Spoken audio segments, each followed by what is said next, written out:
Hello, and welcome to the Evidence-Based Strategies series, Guiding the Targeted Improvement Plan Process. My name is Scott Ekman, and I am the Region 1 Regional Lead for Nebraska MTSS. And my name is Brooke Gabers, and I'm the Region 3 Support Lead for Nebraska MTSS. The Nebraska Multi-Tiered System of Support team, in collaboration with the Nebraska Department of Education's Office of Special Education, has created a series of webinars to guide the implementation of the evidence-based strategies identified in the Targeted Improvement Plan. Since we know that students are identified as needing special education support deserve to be in the general education classroom first and foremost, these webinars should be used to support district and school-wide continuous improvement efforts. As part of the series, there are 4 crash course webinars that will focus on each of the evidence-based strategies. Then 1 staff rollout webinar, followed by 4 classroom implementation webinars, and then a data-based decision-making webinar. The purpose of this webinar series is to enhance the implementation of evidence-based strategies with a focus on Tier 1 core support within a multi-tiered system of support framework and is applicable to all classrooms within a district. Welcome to the staff rollout webinar as part 2 of this series. Throughout this webinar, we will recognize the importance of system fidelity at the building and/or district level and identify ways to measure it. We will explore ways to prepare for staff implementation and rollout of the selected evidence-based strategy, and will determine ways to establish a professional learning plan for staff based on data to support implementation of the selected evidence-based strategy through the lens of implementation science. So first, let's talk a little bit about system fidelity. But before we explore system fidelity, we need to establish a common language and define the word fidelity itself. According to the Nebraska MTSS framework document of 2023, fidelity is defined as the degree to which a program, curriculum, intervention, or strategy is implemented as designed through research. So when considering implementation of your selected evidence-based strategy from your targeted improvement plan or TIP, there are 2 things to think about when it comes to measuring fidelity. First, we're going to consider fidelity to the process. We're going to define this as system fidelity, and we'll address ways to measure it within this webinar. Second, you also need to consider fidelity to the strategy. To find out more about measuring fidelity to the strategy within individual classrooms, check out part 3 of our webinar series, Classroom Implementation, where we will identify ways to measure Tier 1 core fidelity of the classroom implementation of your selected evidence-based strategy from a comprehensive view and by individual elements within your selected strategy. So essentially, when considering system fidelity or fidelity to the process, there are 2 questions teams should be asking. Are our leadership teams sticking to their roles, responsibilities, and action plans? And are teachers doing what the plan indicates they need to be doing for successful implementation? It's important to recognize that we want to address the last question without going into monitoring individual classroom fidelity. For example, system fidelity does not involve measuring how many opportunities to respond the teacher provided or monitoring how often a teacher uses positive feedback. Rather, it might be a survey asking teachers how often they are using the strategy. Or later in this webinar, we'll provide you with some more examples about how to measure system fidelity. To avoid staff from feeling disempowered when conversations around fidelity come up, one suggestion from the Nebraska MTSS framework document of 2023 is to have teams decide upfront, together in partnership with those delivering the work, exactly what fidelity to the evidence-based strategy requires. Monitoring fidelity to these core elements will then be a reflection of the agreement the team has made up together rather than something that has been imposed upon them. Next, we want to provide you with some guidance and resources for planning and preparing for staff implementation and rollout. Utilizing the stages of implementation is essential in guiding your team through a purposeful approach to managing any system change, in this case, implementing your TIP strategy. You have to consider both building capacity of your staff and creating a change that is sustainable. This is a nonlinear process of deciding to use an effective and evidence-based instructional strategy and having it fully in place to achieve the promised outcomes.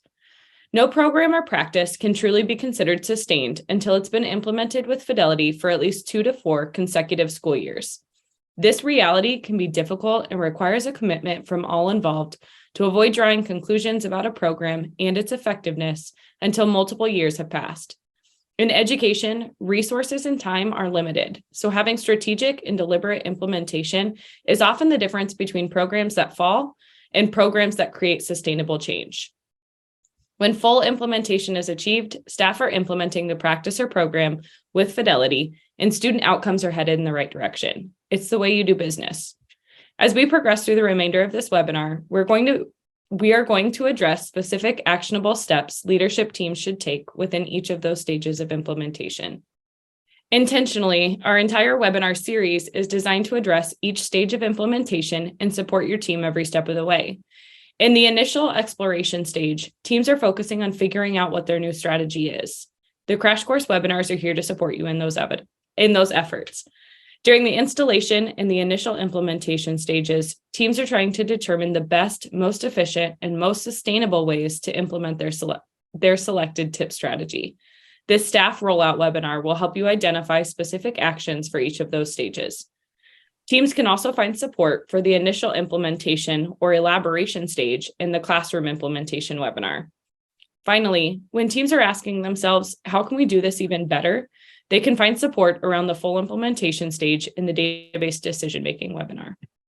Throughout the stages of implementation, we also recognize specific drivers that are essential to sustaining the work that we are doing. Implementation drivers are the components of infrastructure needed to develop, improve, and sustain the ability of teachers and staff to implement an innovation as intended, as well as create an enabling context for the new ways of work. In short, drivers are the common features of successful supports needed to make full and effective use of innovations that will benefit students and their families. Fixon and Blase identify 3 integrated sets of drivers for implementation: competency drivers, organization drivers, and leadership drivers. When teams utilize these drivers to support practitioners, they are more likely to use an innovation as intended. Competency drivers include selection, teaming, and coaching, and focus on how to introduce implementation and develop necessary supports to ensure implementation is done right. Organization drivers allow for effective and efficient database decision-making that lead to changes in implementing to fully support the use. Lastly, leadership drivers support the alignment of an innovation in an ever-evolving landscape while facing possible unintended outcomes and adaptive challenges. So let's revisit those stages of implementation. The first stage of implementation is known as exploration.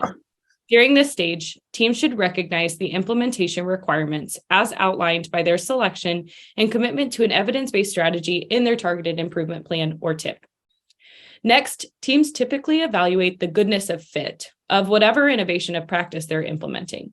In this case, of your targeted improvement plan, this work has already been done for you, as the 4 strategies to choose from are considered evidence-based, high-leverage practices, according to the Council for Exceptional Children. And all of them have been noted to have a positive impact on student learning based on John Hattie's latest research on visible learning. Finally, teams need to develop an implementation commitment to the strategy they have selected. A first step to this may be determining how to use the crash course webinar. Will the leadership team watch the crash course and bring the learning back to their staff? Will all staff watch the crash course during their PLCs? This step is also achieved by developing consensus in their building and district around a need for improvement and establishing shared language and vision of what the strategy will look like in practice. This is achieved through strong shared leadership, support, and communication. If you haven't already made a plan for how to utilize the crash course for your selected strategy yet, use the link on the slide to visit our website and determine how to use it as a team.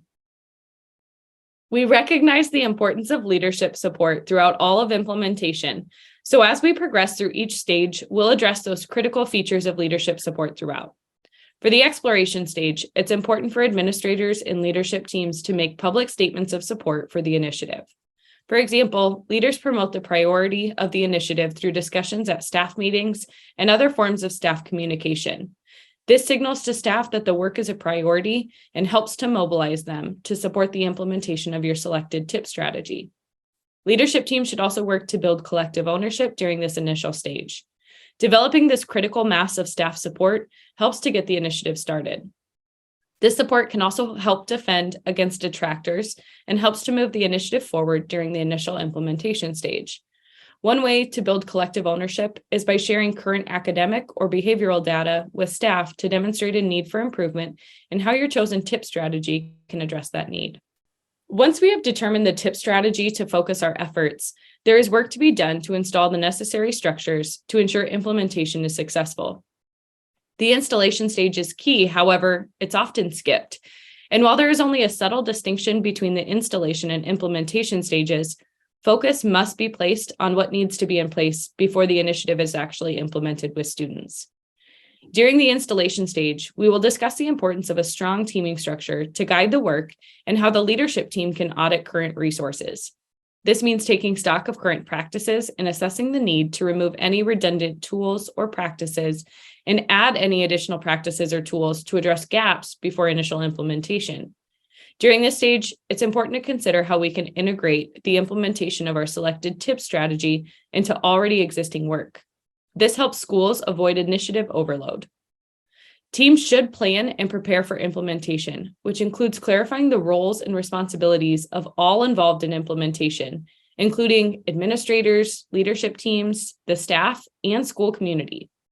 Although all of these individuals should have acquired a basic understanding of the practice by the end of the exploration stage, the specific tasks of involvement need to be articulated clearly during the stage of installation. Teams will want to begin an early draft of their professional learning plan to support staff in this stage also. We say an early draft because we know the professional learning plan is going to change throughout implementation based on data and varying staff needs.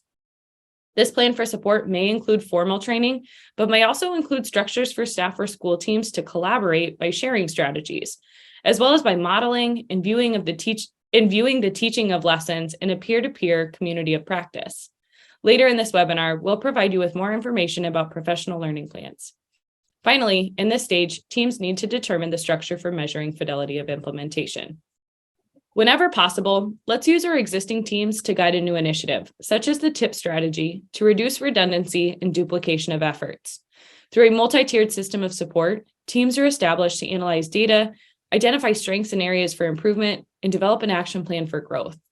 These structures and problem-solving conversations happen at the district level and school level, in which a team is focused on the implementation of best practices in all buildings or at a specific school and at a grade level or department where teams collaborate around best practices. These teaming structures can be utilized to promote and support the implementation of an evidence-based strategy through the targeted improvement plan. By utilizing existing teams and systems such as MTSS, the new innovation is not viewed as a separate initiative, but rather part of our school or district system. If you need additional support around establishing teaming structures, please reach out to your regional support lead.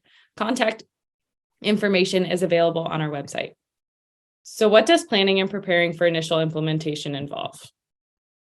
First, you'll want to ensure that your selected evidence-based strategy fits with your district's instructional model. Whether you're using the Danielson model, the Marzano framework, or a district-created instructional model, this step ensures that implementation of the strategy feels less like another thing to do and more of what we're already doing with more intentionality. For example, if your district selected flexible grouping as your TIP strategy and use the Danielson framework for teaching, it aligns well with Domain 3, instruction, and Component 3C around grouping of students. Or if you've selected positive and constructive feedback, you might help staff make connections to both Domain 2, the classroom environment, and Domain 3, instruction around managing student behavior and using assessment and instruction. If your district is using the Marzano framework and you've selected active student engagement as your TIP strategy, it would be important to help staff recognize how active student engagement aligns with Domain 1, classroom strategies and behaviors, in elements 24 to 32, like using academic games, friendly controversy, managing response rates, incorporating movement, and so on.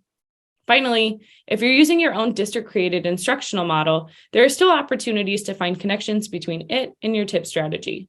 We have Norfolk Public Schools instructional model on the slide as an example. If they were to select explicit instruction as their evidence-based strategy, posting the learning objective is one of the components of their instructional model and is also an important element for explicit instruction.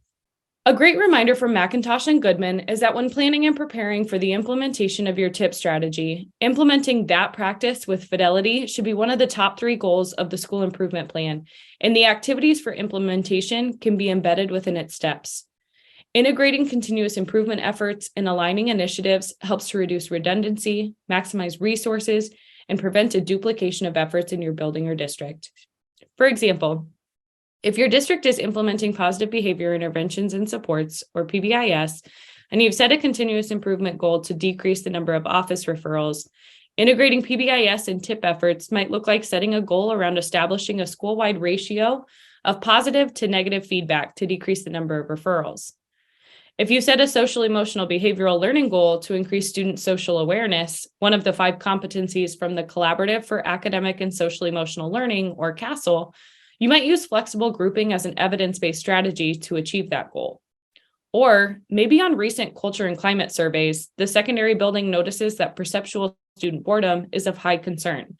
The high school might set a school improvement goal around decreasing perceptual student boredom by implementing more engagement strategies. And most commonly, schools and districts have continuous improvement goals around improving student learning in the area of reading. Rather than siloing those continuous improvement efforts to improve reading, schools and districts could integrate continuous improvement in their targeted improvement plan and utilize explicit instruction to improve student learning in reading. If you have questions about integrating your continuous improvement plans or prioritizing implementing your TIP strategy with Fidelity, please reach out to your regional support lead. As you plan and prepare for the installation stage, you'll also want to determine what pilot options best meet your needs. For example, you might start by just focusing on implementing engagement strategies in 3rd grade or flexible grouping in high school science classes. It may even be to use just a small component of one of the strategies initially, like only focusing on gradual release of responsibility or the I do, we do, you do part of explicit instruction. Or you might determine its best fit for rollout of explicit instruction throughout your entire K-6 building, all elementary classrooms at the same time in a building-wide rollout plan. You might even determine that the evidence-based TIP strategy, positive and constructive feedback, aligns well with your district-wide PBIS efforts, and you might try to implement on a PK-12 level at the same time. Regardless of what you choose, you must plan for your pilot option in the installation stage to prepare for a smooth rollout in the initial implementation stage. One critical feature of leadership support in the installation stage is establishing and supporting school leadership teams. By promoting a team approach and fostering shared leadership, administrators can build local capacity for leadership without having to be there to run the show. Building the skills of teams enhances their effectiveness and sustainability beyond the time frame of an administrator's position at the school or district. Again, when opportunities allow, it's best to use existing structures or MTSS teams. Another form of support school leaders should demonstrate is committing the necessary resources to the efforts outlined in your district or school plan. One example of a resource is time. How are the leaders in the building or district setting aside time for leadership team meetings, professional learning for all staff, targeted support for some staff, and so on? During this stage, school leaders also need to develop a plan for evaluating the progress of implementation and a plan for how to share that with staff. The final feature of leadership support we want to share for this stage is the importance of creating action plans to support the implementation. Action plans will help create a shared vision among staff, builds consensus, provides a comprehensive way to measure growth, ensures you don't miss any steps, allows you to anticipate any obstacles, and gives you an opportunity to reflect as a team and staff. During the initial implementation stage, your selected TIP strategy will actually be implemented with students for the first time. It's best to test the practice on a small scale first during this stage to learn the best methods for broad implementation.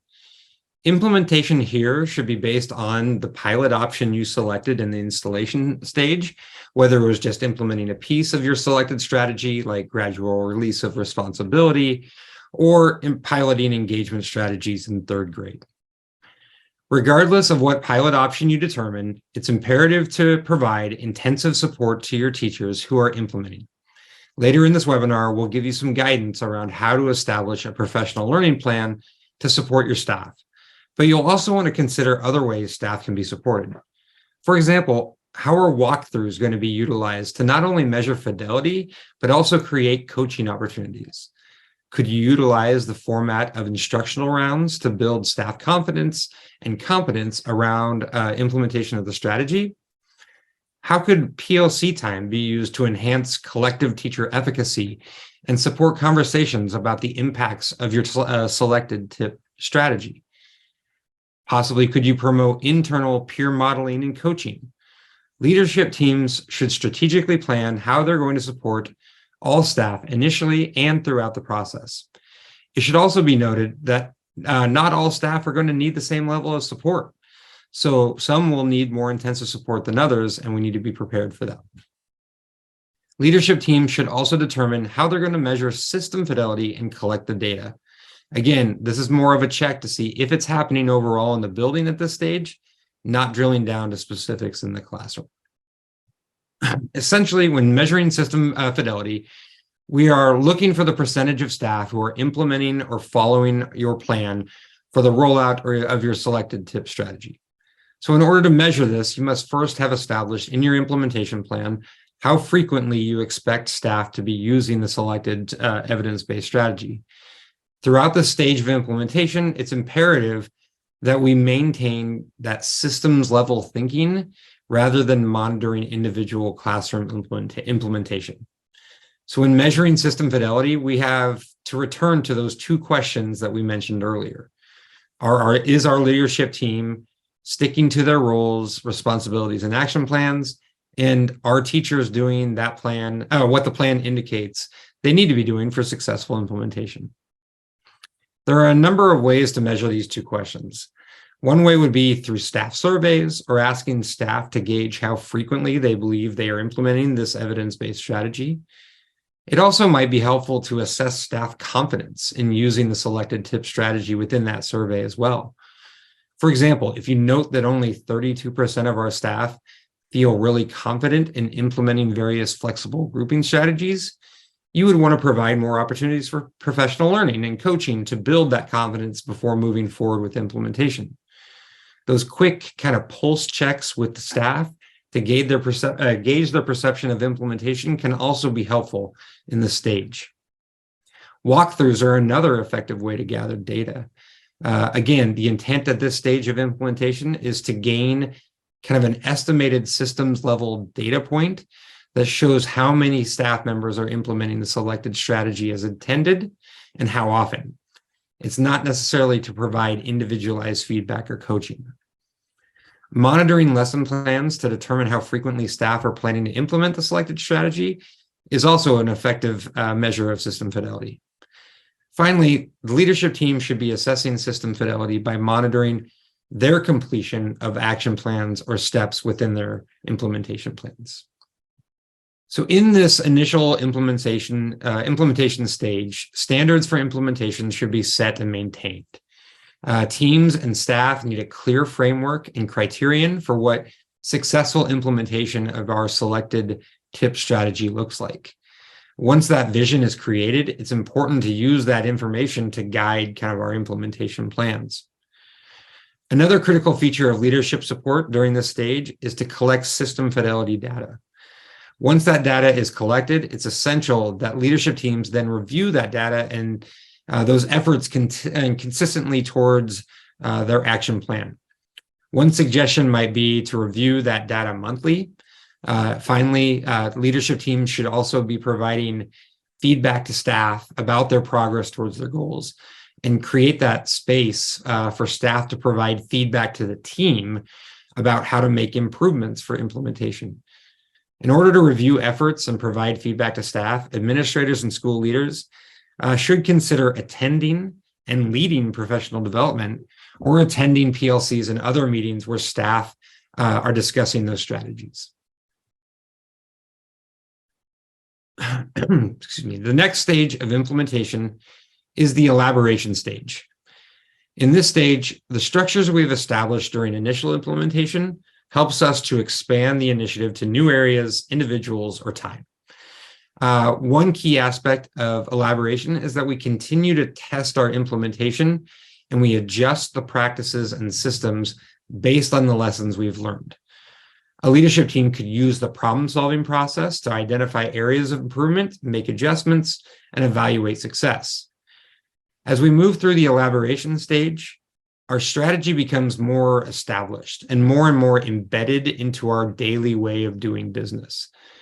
This doesn't necessarily mean that all parts are fully implemented in all classrooms, grade levels, and buildings, but the strategy is recognized and it's promoted as a worthwhile initiative for all staff. As you reach the elaboration stage in implementation, be sure to visit nemtss.unl.edu to view our classroom implementation webinars for your selected tip strategy to support you. And as we reach the stage of full implementation, our focus is now on sustaining our work through a continuous improvement process. This stage is referred to as continuous regeneration by Goodman and McIntosh. And here we're really looking at making our process the most effective and efficient while responding to kind of changes in our environment, such as new priorities or staff turnover. Hopefully now implementation is deeply embedded into our day-to-day business in our school or district. However, we know that there are a few areas that you need to prepare for. One is that implementation can be neglected over time. So it's imperative that we monitor the fidelity of our practices and making sure that we're still doing this at a high level. Another possible setback is staff turnover, where it is possible that many staff were not around when our implementation began. So we need to consider how can we develop a system for onboarding new staff. As you reach that full implementation stage, you will engage in an ongoing process of reviewing and acting upon data. This would be a great time to review that final webinar in our targeted improvement process series centered around database decision-making. Again, you can view this webinar and all our webinars at nebraskamtss.unl.edu. Finally, when considering staff rollout, we have to be intentional about establishing a professional learning plan that's based on data. Jenny Donahue and Stephen Katz remind us that effective school leaders know how to create the conditions for teachers to learn what they need to learn, so that teachers in turn can create the conditions for students to learn what they need to learn. We have to provide opportunities for our staff to be lifelong learners and support them through implementation of our selected evidence-based strategy. By creating spaces for teachers to learn, they will in turn create more equitable learning opportunities and environments for all students, so they too can see growth and success. To set up all school staff to understand what is meant by the evidence-based practice and to be ready to support it, teams need to consider a number of professional learning opportunities. For one, there needs to be initial training for teachers to understand the evidence-based strategy, what the evidence-based strategy looks like in action. Beyond that, there needs to be professional learning for teachers to understand how to plan and deliver instruction that utilizes your tip strategy. We mentioned earlier in the webinar that one way to do this is planning how to utilize part one of this series, the crash course. To support initial professional learning of your staff, you may also want to reach out to your ESU for additional support or look for other formal trainings that are available. Administrators are also going to need professional learning around what they should be looking for in observations and also how they can support and coach teachers who are implementing the strategy. Finally, teams are going to need professional learning that helps them understand the expectations and processes for fidelity checks of implementation of the strategy.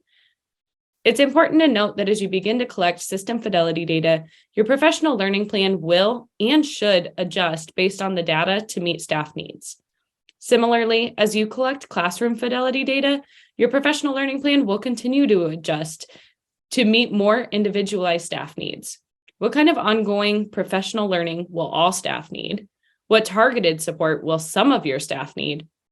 And what intensified support and professional learning will a few of your staff members need to successfully implement the strategy with fidelity? If you're utilizing the Continuous Improvement Plan or SIP template that was created in partnership with Nebraska MTSS and the Nebraska Department of Education, there is a professional learning plan embedded that your team may find useful to ensure that all of your professional learning is tied to district and school continuous improvement goals. If you're interested in accessing the SIP template, use the link on the slide to make a copy for your district. To review, throughout this webinar, we recognize the importance of system fidelity at the building and/or district level and identified ways to measure it. We determined ways to establish a professional learning plan for staff based on data to support implementation of your selected evidence-based strategy through the lens of implementation science, and we explored ways to prepare staff for implementation and rollout of the selected evidence-based strategy. As we conclude, we want to thank you for taking the time to learn more about the staff rollout of any of the evidence-based strategies from the Targeted Improvement Plan or TIP. As a reminder, this is just one webinar as part of a series. If you'd like to learn more about any of the evidence-based strategies identified in the Targeted Improvement Plan, you can view a crash course webinar for each of them. Once you've had the opportunity to strategically roll out the evidence-based strategy, there are webinars titled Classroom Implementation that will assist in guiding implementation for each strategy. And finally, after classroom implementation is established, teams can view the final webinar of the series titled Database Decision Making to assist in the use of assessment and fidelity data in order to improve outcomes for all students. Please visit the Nebraska MTSS website at nemtss.unl.edu to view all of the webinars, as well as find the information needed to contact your regional support lead to address any questions you might have. Thank you, and we hope you have a wonderful day.